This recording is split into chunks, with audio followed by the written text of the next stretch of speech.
Hello out there. My name is Erica Maldonado Singh. I'm the Community Engagement Manager at the USC Dornsife Center for the Political Future. Thank you so much for joining us this afternoon. I want to welcome you to this Dornsife dialogue focused on what we're calling the pandemic election. This session is scheduled to go on about an hour, and we'll take questions about 30 minutes into the discussion. So you can, if you'd like, you can begin to submit your questions now in the Q&A box at the bottom of your screen. Our speakers will do their best to respond to as many as they can. Make sure, please, to submit your questions in the Q&A section and not on the chat. Now I'll turn it over to Amber Miller, Dean of the USC Dornsife College of Letters, Arts, and Sciences. Hi, everybody. Welcome. And thanks for joining us at our first online Dornsife Dialogue of 2020. The goal of this series is to invite our extended Dornsife community to hear from our top-level scholars, writers, and thinkers about issues of importance to all of our lives and our communities. This week, we'll start by talking about our 2020 election. It seems like a world ago that this primary election was on the front page of our newspapers, given what we've all been dealing with over the past month. But we still have an important election this coming November and important news as of just yesterday about Bernie Sanders dropping out of the race. We are fortunate at USC Dornsife in our Center for the Political Future to have a center that's led by two of the most renowned, accomplished, and often hilarious political strategists out there, Bob Shrum and Mike Murphy. I know you're here to hear from them and not me, so I'll give you a brief introduction to the two of them and then pass it off to them. Mike Murphy is an accomplished Republican strategist who's worked on 6 Republican campaigns.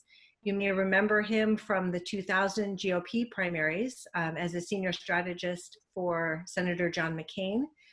He also appears frequently on NBC, CNN, NPR, and other venues to talk about his political perspective. Our other panelist is Professor Bob Shrum. He's the Carmen and Lewis Warshaw Chair in Practical Politics.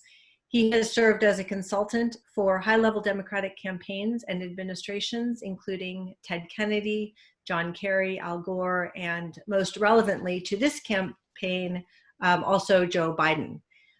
Some of you may or may not want to ask about a certain bet that our two panelists had regarding the candidacy of Joe Biden. So without further ado, I will turn it over to the two of them. Thank you again for being here. This is Bob Shrum. Thank you, Dean Miller. Mike and I are thrilled to do this. We've got to find a way to communicate in this very unusual time. I'd say 2 preliminary things. First, the dean, who is a driving force behind all this, is a visionary and has really led Dornsife in new and exciting directions. Secondly, we're going to talk about the politics of the pandemic election. But I want to begin by saying that we're all mindful of the people who are fearful, who are hurt, who are suffering, and who have died, and our hearts go out to them. That said, politics never stops. And right now, we are having the most unusual election of our lifetime, no ordinary election. And people talk about it being frozen in place by the pandemic. I think that's true, but I'm a contrarian on this. I think it helps Biden. I think that if you look at Donald Trump, he got a kind of bump at the beginning of these press conferences. I think it was a bump of hope, not of estimation. And it's kind of come down. And I think the reason it's come down is because the press conferences aren't very effective. And so right now, I suspect that people are out there saying, he's the only president we've got. We hope he does well, but the one thing we can't depend on is the idea that we'd like to have him as president for the next 4 years. But that's just one dimension of this pandemic election. So I'm going to ask Mike what he thinks. How is the pandemic going to change this campaign? Well, first, Bob, it's great to join you here electronically as we practice appropriate social distance. Normally, you and I only have social distance when you start cranking up the left wing stuff and I run across the room, but we're doing a little more electronically now. And I want to thank Dean Miller for the brainstorm to have this and all the support she's given us at the center. And join you in saluting the people in the first responder and medical communities who are just showing incredible selfless courage in the front lines of this awful pandemic. So to politics.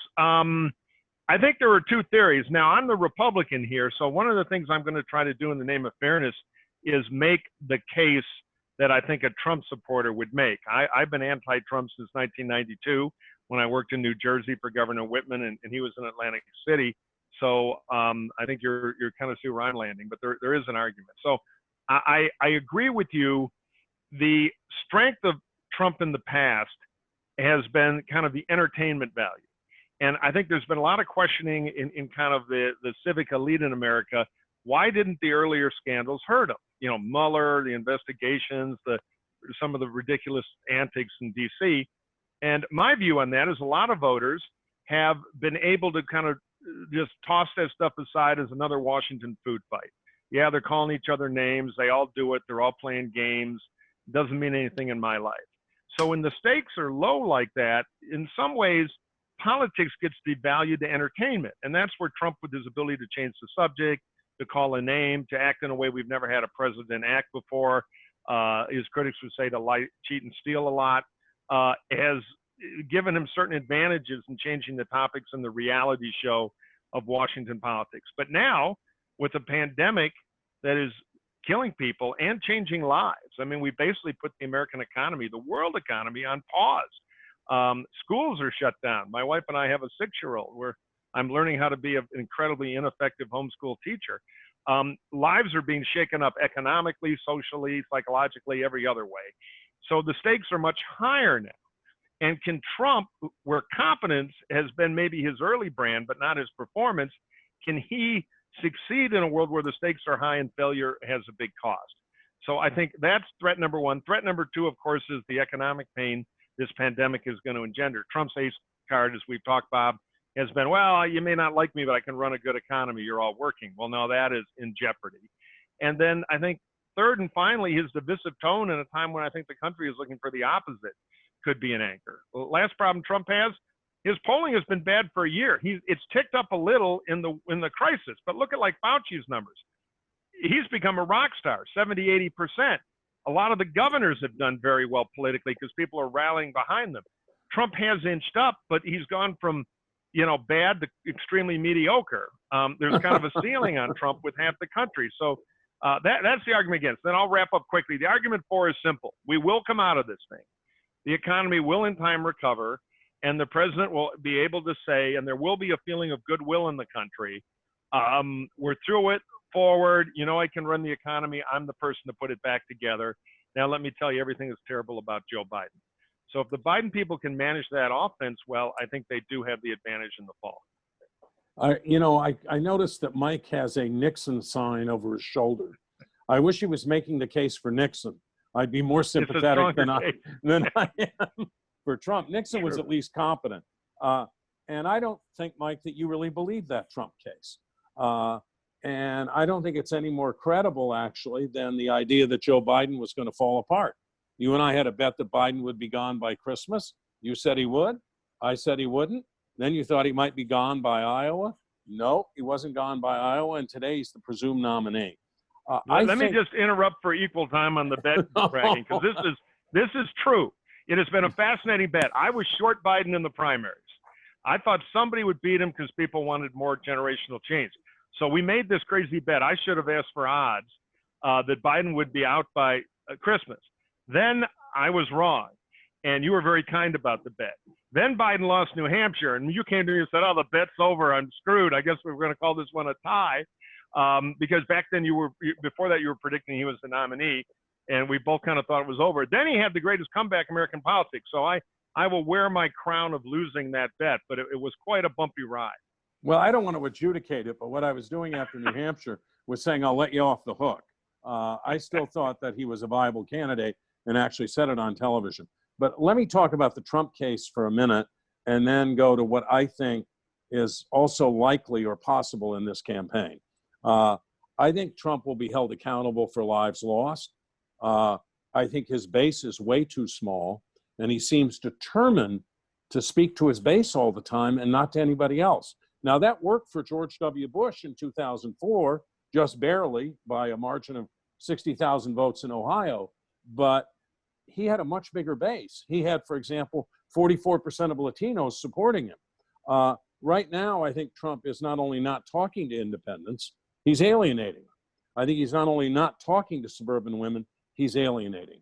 So I think he's going to have a big hill to climb, and I don't think this economy is going to recover very fast at all. I think we're going to see it go down steeply. It may come back in the fourth quarter, may come back a little in the third quarter, but as you and I know, people tend to look at the economy in the summer, and that's when they kind of make their judgment before an election. The other thing I think is going to happen because of the virtual world we live in is that we may have a virtual convention, and then we may have a virtual campaign. And that's going to put a premium on a whole different kind of rhetoric. FDR's fireside chats, JFK's speeches on civil rights, Cuba, and the economy, Ronald Reagan's Oval Office addresses. I think Biden can do those pretty well. I think it is the format least suited to Donald Trump. And I think he may push very, very hard, no matter what the public health implications are, for a convention in August. And I think that could backfire too. But we're going to look at a campaign unlike any we've ever seen. Yeah, no, look, I agree. And I've said for 2 years the country wants to fire Trump based on the polling data. And now they've got more reasons than ever to do it. And the Democrats with Biden have nominated somebody that, at least on paper, I think there are questions about performance, but it has improved over the last 10 weeks. Somebody on paper who's a competitive challenger for him. So if I've said for you, I'll bet he's going to lose. But again, here is something I think that is discounted about Trump. And you're right. I often say Trump is in a demographic cul-de-sac. There aren't enough grumpy old white guys in the country. And he's lost the suburbs. He's lost suburban Republicans. That's why the Democrats won the House. And unless he can get them back, he's really in trouble just in the numbers. So, I mean, I concur with all that. But one thing I think Democrats who are ultra confident about this campaign have to be careful about. I'll go to the great social scientist George Lakoff, who has done a lot about sort of how the subtext and how how words deconstruct in political messaging. He wrote a famous book, Don't Think of an Elephant. Well, what are you thinking about right now? You're thinking about an elephant. So Trump gets out there, and every Democrat in the country is horrified by the Trump show because he lies, he makes stuff up, he tries to prescribe medicine. I mean, it is horrible. I'm offended by it. But the deconstruction is, for plenty of voters in Trump's America who happen to be very favorably placed in the Electoral College, as the Clinton campaign learned last time closely, is you hear Trump saying, we're going to be fine. It's going to come roaring back. There are great new drugs, fabulous drugs, miracle drugs. It's magnificent. We're going to be fine. And a lot of the Democratic message has been, it's the end of the world. We're going to have 250,000 dead or 150,000 dead. And there's going to be a Great Depression. And the cable news world is an amplifier of this. Well, now it's looking like the new Fauci estimates are going to be under 100,000 dead. So I think there is going to be a win. And Trump's message reduces to, we're going to get through this because we're the greatest country in the world. And the critical message reduces to, it's incredibly bad, it's awful. And under the cover, and Biden's not doing this, but I think others can be demagogued into being accused of doing this. They're rooting for the country to fail to hurt Donald Trump politically. And that is very dangerous stuff. I think Trump deserves richly the sneering subtext that he gets on cable television from CNN and MSNBC. But that is fuel for Republican resentment voters that like Trump, and they're in the right places. So this is dangerous rocket fuel, and I don't think it's quite the slam dunk for the Dems that they think it is. Ultimately, I do think Trump's in trouble and probably lose, but I think there's more risk there than increasingly overconfident Dems think. I think analytically you're making a pretty good case for Trump, maybe the best case that could be made. I think it would be a huge mistake on the part of Democrats to look like they are hoping that the pandemic doesn't get solved. I don't think it's fair to say that they're doing that, but on the other hand, I think the Trump campaign will argue that. In terms of his voters being placed, Trump's voters being placed in an advantageous place in terms of the Electoral College, the truth is the last time he drew to a royal flush in 3 states, changed 37,000 votes in Michigan, Wisconsin, Pennsylvania, he's not president. it's tough to draw it to a royal flush a second time, especially when he's been president and people can't any longer say, well, if he gets elected, he's going to be kind of different. So I think that we're going to look at a Trump situation where, God, I hope that we get out of this thing. I hope that we're okay in a month or 2 months. Fauci doesn't sound like that. And I'm not sure that the winning argument is, listen, only as many people died as got killed in Vietnam. I mean, that's a kind of weak argument in my view. But Democrats, you're right, Mike, Democrats have to be careful here. Let me ask you about another subject. Bernie Sanders dropped out yesterday, sort of. Mm-hmm. Suspended his campaign, going to keep his name on the ballot. My own guess is that he's going to make peace with Biden. There's a survey out today saying that 87% of his voters say they'll vote for Biden. I suspect that will go up. Do you think that's true? Oh, yeah. Look, I think the incumbent defines the race. That's Trump, and Bernie voters want to fire Trump. And I think Bernie will be supportive. It took him a long time to get there, but that is the psychology of candidates who don't get to be who they are by ever quitting. And Bernie's one of these guys who likes the role of crusader. He's really not a serious legislator, never has been, but he loves to lead a movement. So he's trying to turn a campaign that didn't make it into some kind of movement ideologically. But in the end, I think he will, do what he can to help Biden. I think Biden has a similar problem to what Barack Obama had when he beat Hillary Clinton, which is, the media, and this goes back to cave painting, so it's just built into our anthropology and our wiring, but the media loves conflict. And that's why they gave Trump so much attention in the beginning. He's good business. And so the idea that there's an endless war between Bernie supporters and Biden supporters, I can never forget screaming at the television at the coverage of the Democratic convention, where the narrative was angry Hillary delegates will never vote for Obama. And meanwhile, over in McCain world, I wasn't in that room, but I heard about it because I wasn't working for John in the second campaign. That's where the original germ of the idea, hey, it says on TV that women are mad at Obama. Women Democrats never go, let's get a woman. And so next stop, Sarah Palin. So there will be a small, very vocal group of Bernie supporters who are purists who will say that Biden is a compromised corporate Democrat and they're staying home. And there will be alienated voters like last time. And there's a parallel to McGovern and Wallace, as you know, in the history, who are attracted to the other candidate, in this case, Trump, who preys on alienation. So this is something the Biden people have to watch. And I think the media will make it a bigger thing than it ought to be. So they shouldn't be kind of suckered in. I think the biggest mistake for Biden would be to think, okay, this is a huge, huge problem, defining problem. So I got to go pander to the hard movement left in the Democratic Party on a lot of policy. That opens up a tremendous cornucopia of opportunities for Donald Trump to do what Donald Trump will want to do and the Republican machinery will want to do, which is make the election a referendum on Joe Biden, not on Donald Trump. Think I'm bad? He's terrible. And anything the Biden campaign can do to Teflon up and be too slippery and too adroit to let that happen and keep the spotlight on Trump is better for Biden. So I think in the end, Biden will get them. It'll take some work and attention, but it should be adroit and clever, not to create vulnerabilities on policy.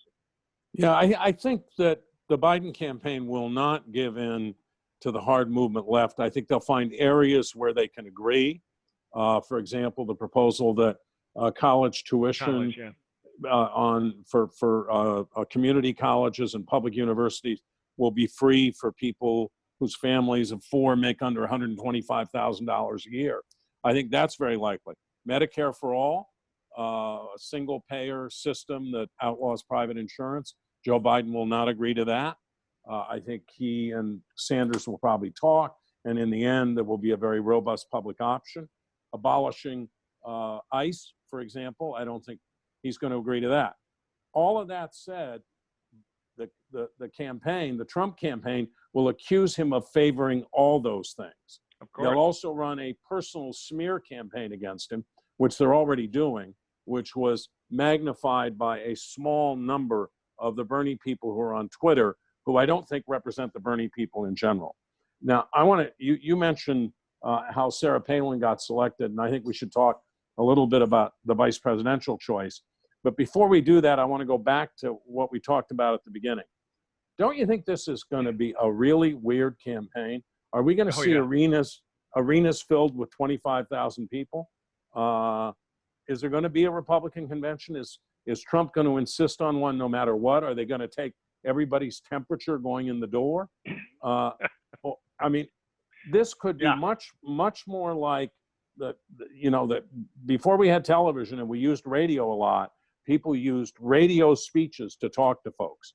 Right. The difference is here, you'll see them on camera like people are seeing us right now, but there won't be applause lines. So you got to design a whole different kind of rhetoric.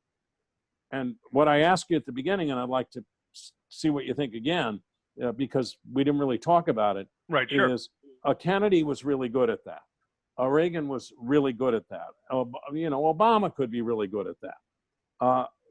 But do you think Trump is suited for that? And what about Biden? Well, your instinct is right. There's going to be a lot of stuff that looks like this. So my advice to the candidates is start with better makeup. There aren't enough Zoom filters in the world to save us. I would say that this is a huge area of big changes. American politics has been crowd-based, even as an anachronism. You get crowds, you spend a lot of money building crowds, the media covers crowds, what you say, and Trump has embraced this because he loves nothing more than packing a hockey arena full of people and being applauded for these Castro speeches he does. So that's been the old model, and for Trump, it's an important psychological clutch. So you get to the conventions, what do? Well, I think Trump will demand a convention, and I think if the Democrats are smart, they will play the public health crowd and make a wedge issue out of having a convention. It'll be very hard to have any convention that is anything like conventions before, even if you are trying to thermometer everybody at the door. So what we're going to see is the center of gravity of American politics shift from the crowds of the last 100 years to the screen, right here, this, and what you folks at home are watching this thing on, which is a different type of communication. Like you said about radio, radio is a pretty intimate medium. And Biden just started a podcast. So I think they are going to waste the campaign in the world of audio, where he might be able to perform well.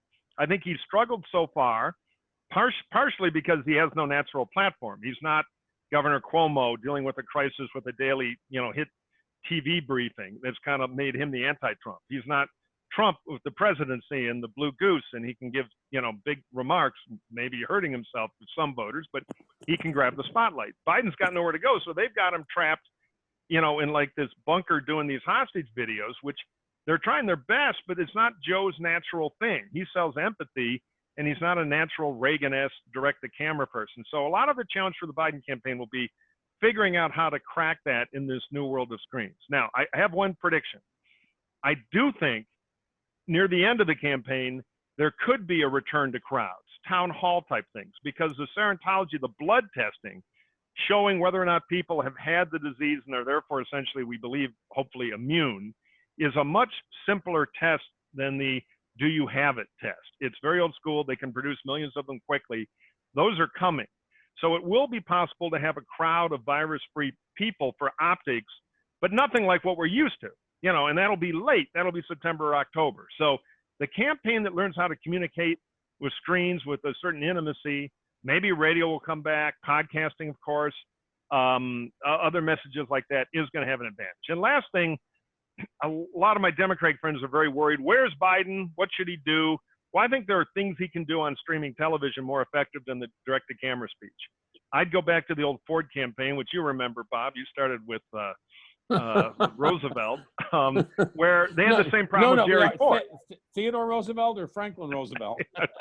No, Kermit. You were late to the game. But where they got Joe Garagiola, beloved sportscaster, to do these conversations with Jerry Ford. And it did. People forget the Ford campaign went from 30 down to a couple of days out of winning. And I think Biden could use a sidekick like that to do conversations because he can do empathy and confidence. People like him. But, there will have to be creativity. And I wouldn't worry that much because as long as the spotlight's on Trump in a high-stakes situation like we were talking about before, it's probably better for Biden than anything. So they just need to know how to emerge a little later in a way that is not crowd-driven, has a contrast to antiquated Trump and his dangerous crowds, and can fit Biden's skill to sell them the best way possible on all the hundreds of millions of screens that are in our lives now. Yeah, you know, Democrats are by nature, as David Plouffe once said, bedwetters. So they run around. They run around right now saying, "Well, we're seeing Trump every day, and we're not seeing Biden in the same way." Well, it's good that we're not seeing him in the same way, I think, if you're a Democrat. But Trump actually, the press conferences the last few weeks appear to have lowered the bump that he got in his approval rating and in his approval on handling coronaviruses. I think a couple of things about this. One, I think Donald Trump may not debate. I think he may say, look, the debate commission is stacked. I don't want these fake mainstream media people questioning me. I'll debate if say, Hannity is the chair of the panel, the moderator of the debate. And I think he may stonewall on the debate, depending on where he is in the polls. Secondly, I think that Biden's performance got better over the course of the primaries, which people didn't notice because they'd kind of written him off. He wasn't good with 8, 9, or 10 people on the stage, but he was a lot better in that last debate with Sanders, where it was just one person on the stage. And I think he will be a lot closer to the guy who debated Paul Ryan in 2012 than to the early Biden of 2020 when he has Trump. And the truth is that while Trump's been dominating the airwaves, the polls show Biden 8, 9, 10 points ahead. That doesn't mean that can't change. But you know, it's a big deal. Finally, in terms of the vice president, it's obviously going to be a woman. I think Biden is going to pick someone, and should pick someone, first of all, who can carry the case against Trump and can win the debate. In 2000, Joe Lieberman lost the debate and lost it badly to Dick Cheney. Cheney went in as the least liked candidate of the 4 candidates, came out as the most liked candidate. So I think they're going to focus on who can do this, who can win the debate. And secondly, people keep saying, well, which candidate can help in which state? The truth of the matter is that not since John Kennedy picked Lyndon Johnson, arguably, has a vice presidential candidate delivered a state or several states. I think Biden helped in the Midwest, actually, for Obama in 2008. But I think there may be a demographic appeal that Biden is thinking about, whether with Amy Klobuchar, it's to go after the Democrats who defected from Obama to Trump, whether it's with Kamala Harris to go after African Americans, or with someone like Michelle Lujan Grisham to see if you can energize Latino voters. I mean, you and I have both been, well, I've been through this process several times. Where do you think we go? Where should Biden go in the vice presidency? Oh, this is my favorite topic because I'm a cuckoo contrarian on it. I think it is a graveyard of overthink often. It's about risk management. You know, I often joke that if you're Robert Redford's agent in Hollywood and they call you up and say, look, we know Bob's a little older now, but he's still a great star. We want to do Iron Man 6 with him. And we got this great idea. He's going to have a sidekick, Zinc Man. And we're thinking Brad Pitt for Zinc Man. Well, the first thing Robert Redford's agent is going to say is, you know, that's great, but we really love Abe Vigoda. Although he passed away, I got to change the joke. But you got to be careful of the comparison, because what the vice president really is a message about your priorities and who you are. It shouldn't be about your differences. That's why Clinton was so brilliant to pick Gore. He picked a slightly less impressive version of himself. New South moderate Democrat, generational change. There was no real daylight there. These daylight things where somebody picks somebody who's very different are nothing but trouble. And the stakes will be higher for Biden on this dimension of it, because God bless him, Joe's 183, and there's a chance that the VP has a better than average chance of maybe having a leg up on being the next president. But Biden put himself in a box that in Democratic identity politics, you kind of have to do, I'll pick a woman. I wouldn't have done it if I were him. I'd never eliminate choices. He could have Andrew Cuomo on his short list now if he had not done that, but he has. So yeah, you start looking around for somebody who can pass the competence and daylight test. Now, if I had a magic wand for the good of the country, I would tell him to go pick Gina Raimondo in Rhode Island, who I think is the best Democratic governor on competence in the country by a mile. But the public employees don't really like her. She fought the unions. She's from a little state. I agree with you on the state thing.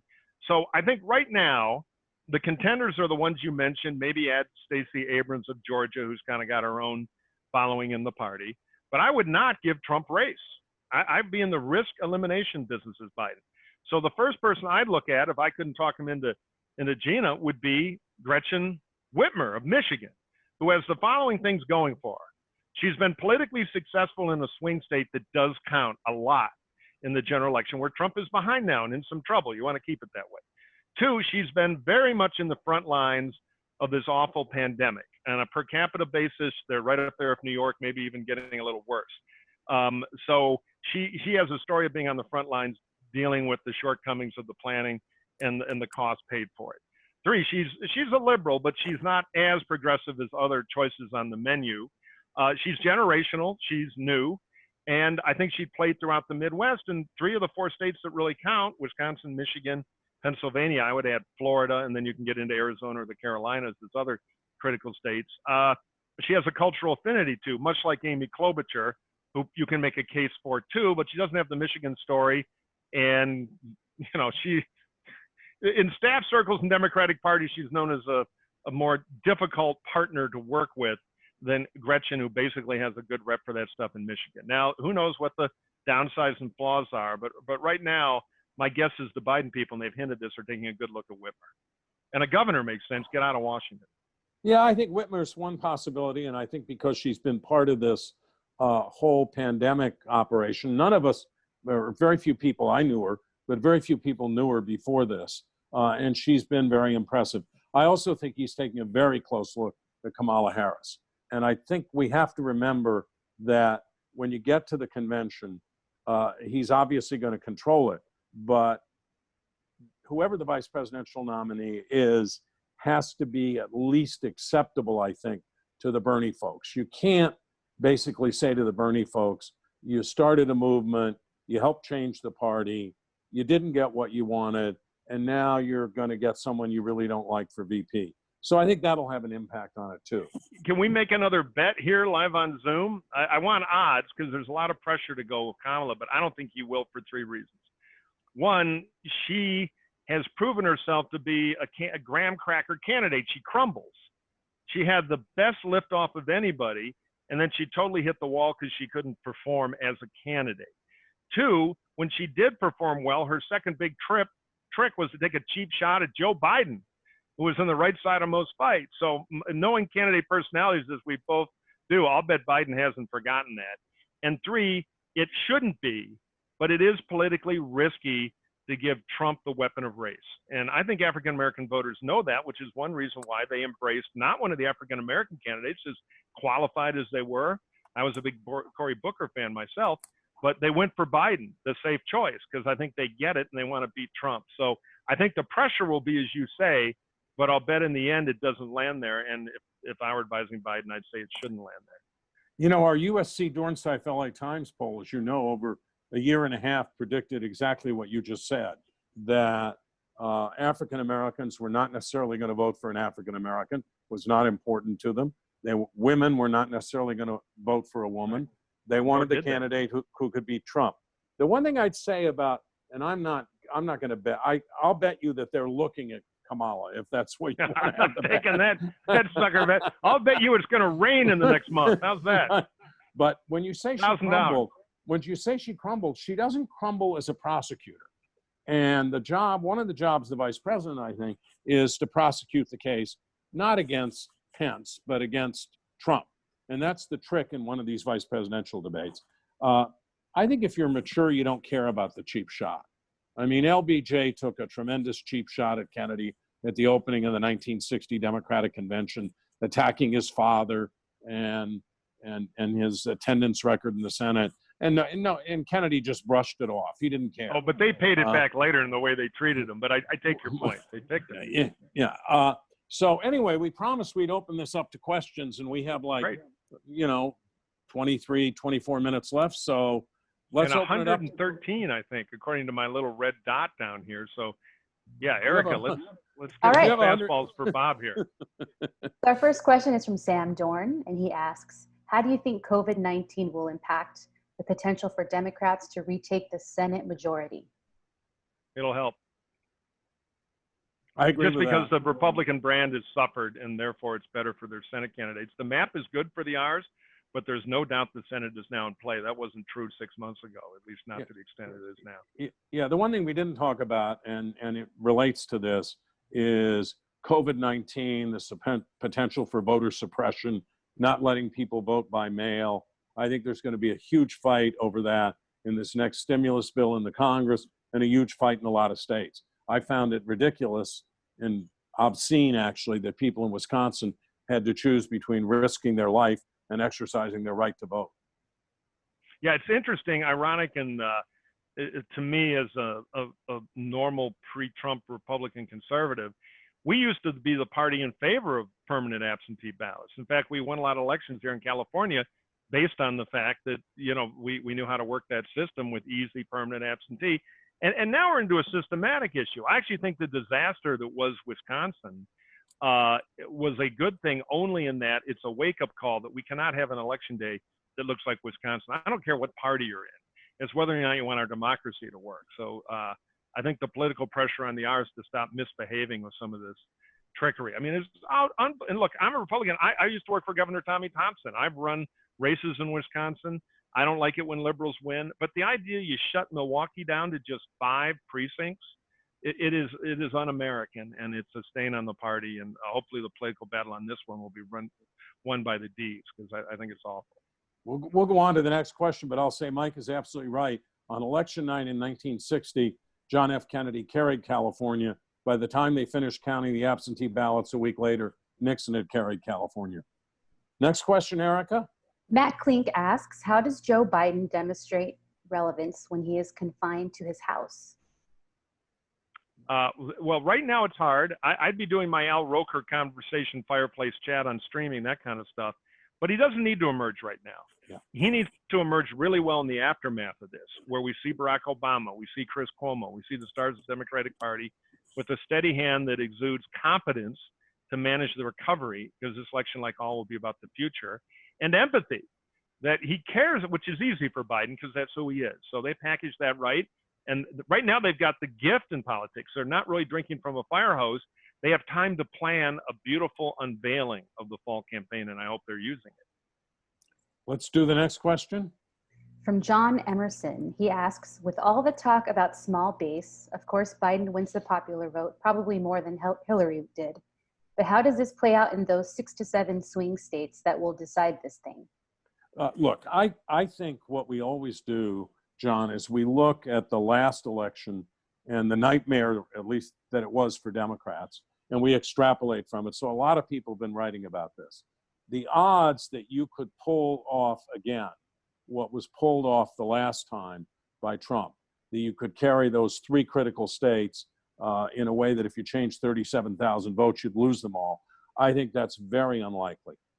Secondly, if Biden can maintain a lead of 6, 7, or 8 points, if that's where we are going into Election Day, I wouldn't worry about that. You get into a 2 or 3 point election, it's possible, but you've still got to be very lucky. Yeah, I agree with all of that. I would add 2 things. The Democrats have to prevent Trump from getting the suburbs back, particularly Republican suburban women. And they've got to, and I think Biden naturally gets this, they've got to turn off the hostility rate from last time at college-educated white guys over 50 or non-college educated. They don't have to win that group, but if they trim Trump a little there, they break his kneecaps. And I think Biden could do it. They just have to watch the left-wing policy stuff. All right, next question from Vinci. Do you think the November presidential election needs emergency federal funding to secure the remote voting process? I think it would be a good idea. I don't think it's going to happen. I think this is going to be a messy, long fought out discussion over the next few months. I think there'll be a number of states that expand absentee voting, expand vote by mail. I think Mike is right that Wisconsin was the kind of object lesson where this could actually become a big issue, not just in the presidential campaign, but in Senate and House campaigns, where candidates could be asked, do you really want to, let's say and God forbid, COVID comes back in late October, early November, as some people predicted, and you've got candidates out there saying, yeah, we think people ought to have to go vote in the middle of a return of this. And I don't think that would help them very much. I think it would hurt them. Yeah, I think it's more about the political pressure to not have this trickery. And my guess is I think there is going to be improvement here, and I think a retreat on the Republican side, but there's going to be a fight. I think it's less about money. But look, right now, the easiest thing in the world to do is get money. The next president's going to have to deal with some of the fiscal impact of this because we're spending trillions of dollars like monopoly money right now. We kind of have to, but there's going to be a hangover there too. Diane Wallace asks, if you were giving advice to candidates at all levels, how would you tell them to run their campaigns? Well, actually, I think you have to tell candidates at all levels that most campaigns are different. There isn't a single cookie cutter kind of campaign. But I do think the one thing that's true that comes out of our earlier discussion is every candidate at every level has to learn how to run a non-traditional campaign that has a lot of virtual reality to it. One thing we didn't say, by the way, and I would wonder if Mike agrees with this does not apply to assembly races or things like that, but television advertising has usually not been all that important in presidential campaigns. This year, because of the nature of this campaign, I think it may be more important. And I think for congressional campaigns, Senate campaigns, governors' campaigns, it's always been important. And it may become more important, not just on television, but on social media. No, I do agree with that. I think all screens are going to be more important. And presidential campaigns used to be totally driven by media coverage. That'll still be very, very powerful, but I think advertising might have a comeback. And as far as how to run a campaign, in my young, irresponsible days when I was chasing Shrum around state to state, I used to have a custom license plate, go negative. I generally give candidates two pieces of advice. Run on kitchen table issues that people get. It's about them, not you. And second, defense is nothing but the art of losing slowly. Set the agenda of the campaign and control it. Awesome. All right. Suzanne Mills asks, do you think Biden will be able to handle the smearing that Trump will start up again about Hunter Biden, Ukraine, and Sleepy Joe? Two things about that. One, I think there's a certain element of inoculation that Biden has courtesy of the attacks that Trump made on Hillary Clinton, that Hillary Clinton was about to die, that she had a terminal disease. I think there's a higher mountain to climb outside of Trump's base. And Mike talked about the suburbs, and especially white women in the suburbs. I think the mountain is very high to climb there. Secondly, I don't think Biden ought to get caught up in totally defending himself. I agree with Mike. Elections are not about the candidate per se. They're about the voters. And Biden ought to be able to speak to the voters. Yeah, he's going to have to answer those attacks, but he ought to answer them in a way that turns them on Trump and that talks about the things people care about. Yeah, Biden has had a problem with this Hunter Biden thing. People say Hunter Biden and he kind of twitches out. So one of the big Biden growth areas is going to be, can he basically just shut this thing off, which is, that's a bunch of crap. Look at your idiot sons. They ought to be wearing handcuffs. Next question. And just go at him and not freeze and get the way he has, which is psychologically very hard for him. Biden's had a lot of tough stuff in his life, and I think his son's challenges have been a sore spot. But if the Republicans sense they can get him to talk about it for 2 days, it's never going to end. So he's got to be able to deflect, pivot, and attack and get really good at it. And I'm sure the Biden campaign people are extremely focused on that. But Joe's an old dog, slow to some new tricks. Hopefully he can do it. Okay. Aaron Lyles asks, how does Biden turn out the youth vote? It's already an undertaking, but he seems a bit late to the game with the youthquake, and now there's a quarantine wrapped around it. So how does he make headway there? I think Trump turns out the youth vote. I don't think it's Biden per se who turns out the youth vote.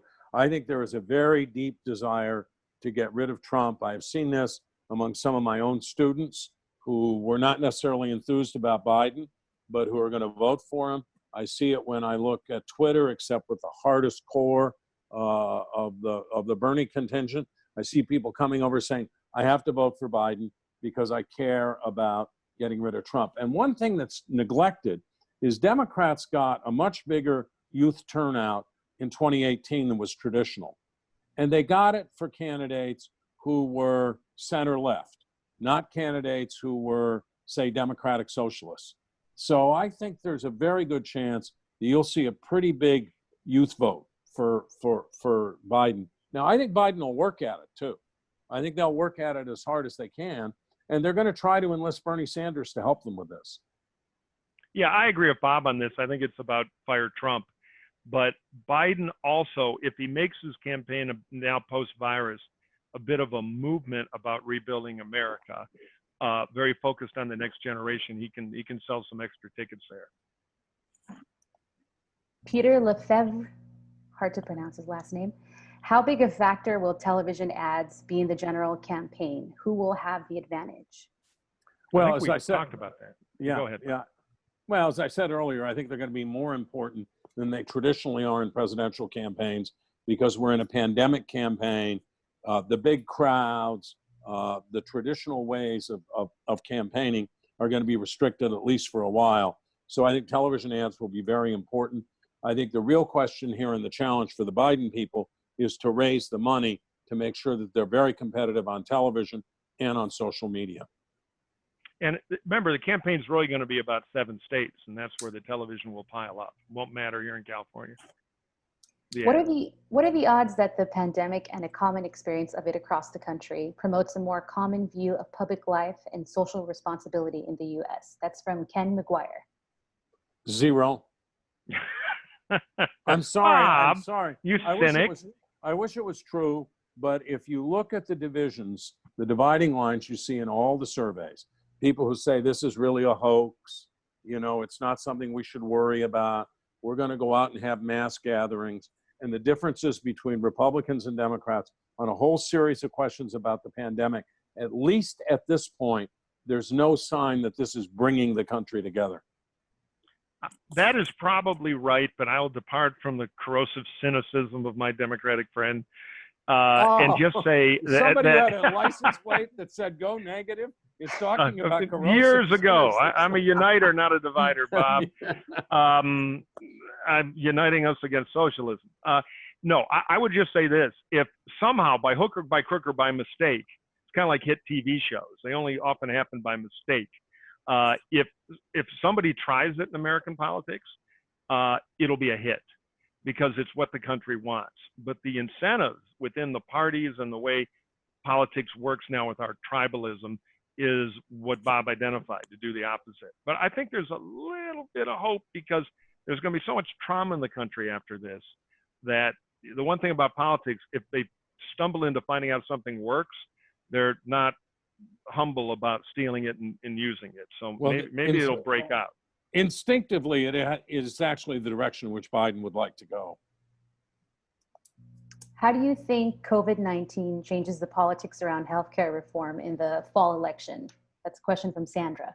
Well, there have been all these Twitters out there that say this now proves that we ought to have Medicare for all and ought to outlaw private insurance.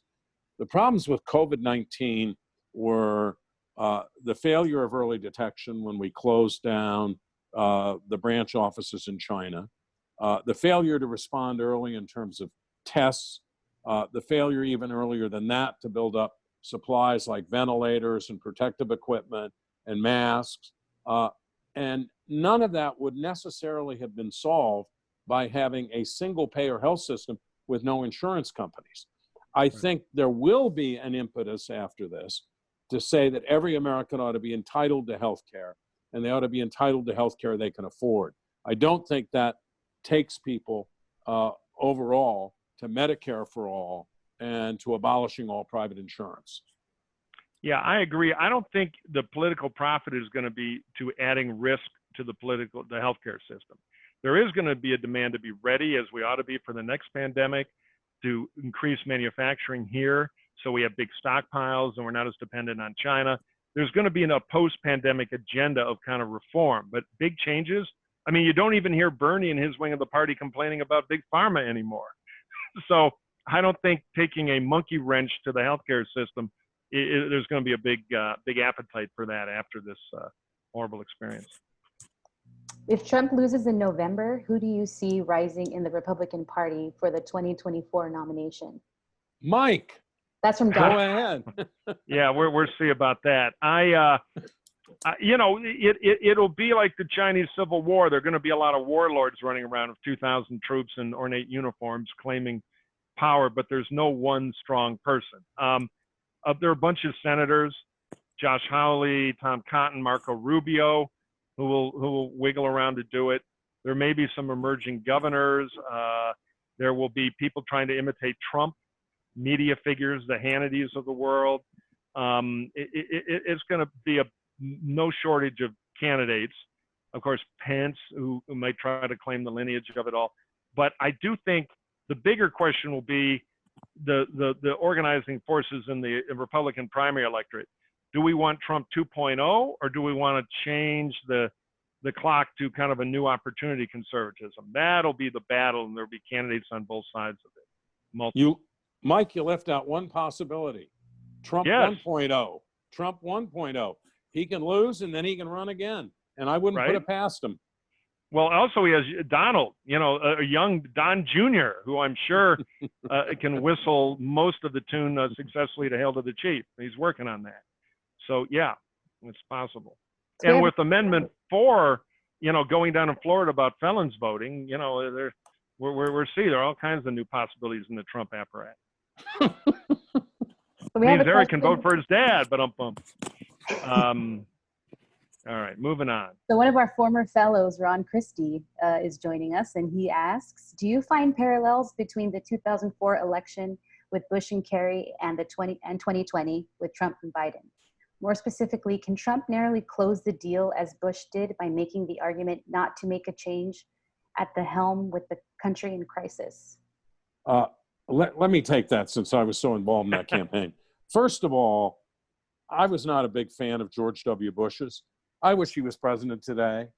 I do not think that George W. Bush and Donald J. Trump are comparable. I think Mike made a case for how Trump could somehow or other build on this to come through. I think it's a very difficult case in the end to believe in. People, you have to remember the atmosphere in 2004. I mean, people thought of Bush as the nation's protector. And the weekend before, you had the Osama bin Laden tape attacking Bush, which could only help him. And you had an ad on in Ohio about a little girl whose mother had been killed in the World Trade Center and who had met the president and been comforted by her. I think it was one of the most effective political ads I've ever seen. So no, Ron, I don't think the situations are comparable. I think if somehow or other we came up with a miraculous stroke and things, somebody just stuck up typical left-wing views, sorry. I think somehow or other, if the president came through and there was, you know, by the middle of July, the country was back to normal, we had a quick vaccine, all of that, I still think he'd pay a price for what's happened and what's happened before the pandemic, but it might be a closer election. Yeah, I don't think there's no Trump election that's really like any other election. So I don't think the analogy is hold up. Now, I want to know how to get the Heckle vision here, where I can see the typical left-wing view and here it is. Okay, great. So no, I don't, Ron, I don't particularly agree to that. This is a very special, different thing. And, you know, the economic pain and the loss of life pain is beginning here, because even if we flatten the curve, it'll go on for a while. We're going to have more Americans are going to die from this virus than died in the UK during World War II from the Blitz and the V2 attacks. This is going to be worse than the London Blitz. So this thing is going to be with us to Election Day in some form. And it is a big deal. And there's not going to be an election where the shadow of all this economic and otherwise doesn't hang over things. All right, I think this will be the final question, which is, what do you think Biden can do to unite the Democratic Party? He has to talk respectfully to Bernie Sanders without giving in across the board on a whole set of issues like Medicare for all. As I said earlier, they've got to find a way to say we have to guarantee health care to everybody that they can afford. We're going to do it through a very robust public option. I think they have to let Bernie Sanders have his say at the convention, and hopefully they can work this all out in advance so that it's affirmative and not the kind of divisive atmospherics that we saw in 2016. By the way, to the person who said typical left-wing view, I'm just trying to say analytically what I think. Yeah, look, I agree with Bob on most of that analysis, and I'm a right-wing nut. I would say the best thing Biden can do is look like a winner.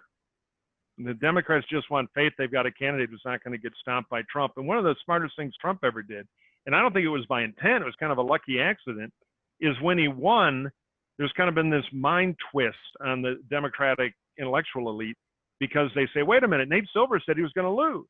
Murphy and Shrum, everybody said he was going to lose, and he won. He's got some secret redneck mind control trick where he can make people vote. He's Rasputin. He can't be beat. The truth is his polls have been crap, and the Republican Party has gotten its butt kicked in every major election and most of the minor ones since he was president. He's done terrible things to our brand, and if you look at what he does, no surprise there, Sherlock. So this insecurity the D's have about that, I think the numbers don't agree. So Biden just needs to handle the bedwetting, look like a winner, launch a great campaign here in a month or 2 or 3 as the pandemic retreats, and then I think Democrats will be happy and the troops will line up. I'm going to cheat here just because now that I have the heckle feed, somebody had a good question about what state beyond Michigan, Wisconsin, and Pennsylvania are in play. I would say Florida is in play. It's not a Trump fortress. And of course, keep an eye on North Carolina and Arizona. Bob, anything to add to the magic list? I absolutely agree with that. And I think what's happened in Florida in the last few weeks has put it more and more and more in play. Yeah. Great. All right. Any closing remarks from Bob or Mike before we close this out? Well, I'll quickly say, follow us on Twitter. We do a lot of this kind of cool stuff, and we're going to do more of it virtually. So the center's here for all of you from USC, and tune in and see what we're up to. We have just a ton of, and we have a podcast. You can listen to all this stuff and a bunch of other programs that's on iTunes. And we'll be back USC here. Center for Political Future. And we'll be back here in the next month doing this again. We're trying to carry out our mission in a very unusual time. Thank you all for coming. Stay separated. Stay isolated. Stay safe. Wash your hands. You have power over this. Wash your hands nicely. And I'd like to invite you all to the next Dornsife Dialogue taking place next Thursday at 1 o'clock. We'll have a Dornsife experts discussing how to cope with family stress brought on by sheltering at home. So thank you, Bob. Thank you, Mike. Thank you, Dornsife. Thank you all. Be well. Thank you, Erica. Take care. Bye-bye.